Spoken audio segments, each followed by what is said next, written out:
Magandang buhay, mga kasimbahay. Panibagong araw na naman upang tayo ay magnilay. Samahan ninyo ako, ating pakinggan ang Ebanghelyo sa araw na ito.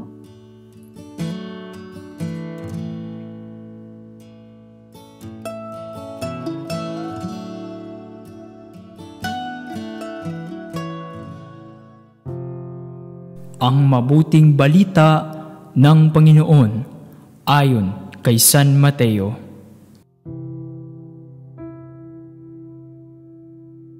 Noong panahong iyon, sinabi ni Jesus sa mga tao, "Sinasabi ko sa inyo, sa mga isinilang, wala pang lumilitaw na higit na dakila kay Juan Bautista. Ngunit ang pinakaaba sa mga taong pinaghaharian ng Diyos ay dakila kaysa kanya." Mula nang mangaral si Juan Bautista hanggang ngayon, ang kaharian ng Diyos ay nagdaranas ng karahasan at inaagaw ng mararahas, sapagkat ang mga propeta at ang kautusan ay nagpahayag tungkol sa paghahari ng Diyos, hanggang sa dumating si Juan.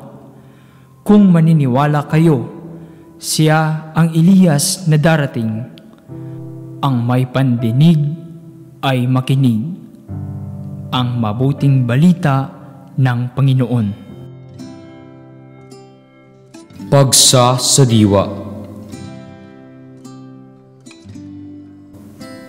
Sinasabi ko sa inyo, sa mga isinilang, wala pang lumilitaw na higit na dakila kay Juan Bautista, ngunit ang pinakaaba sa mga taong pinaghaharian ng Diyos ay dakila kaysa kanya.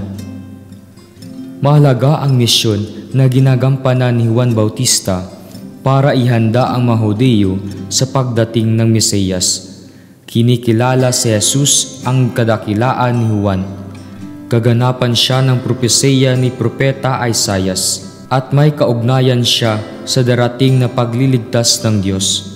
Siya ang naging instrumento para masimulan ang pagsisisi at pagbabagong buhay ng lahat ng nabibilang sa Diyos. Niloob ito ng Diyos dahil mahalaga ang lahat ng nilikha para sa Kanya, lalong-lalo na ang mga taong kumikilala sa kanilang pangangailangan sa presensya ng Diyos sa kanilang buhay. Sa kaharian ng Diyos, mas dakila ang mga aba at nagpakababa dahil sila ang higit na nakatatanggap sa pag-ibig ng Diyos. Sa kanilang mga puso at isip, madaling makapapasok at makakapanahan si Jesus.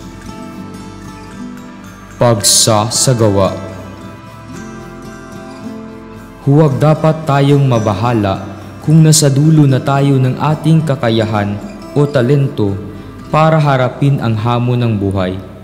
Sa pagtanggap natin sa ating sarili, sa ating kapwa, at sa sitwasyong kinasasadlakan natin, naroon din ang pinto para papasukin si Kristo ng buong kababaang loob.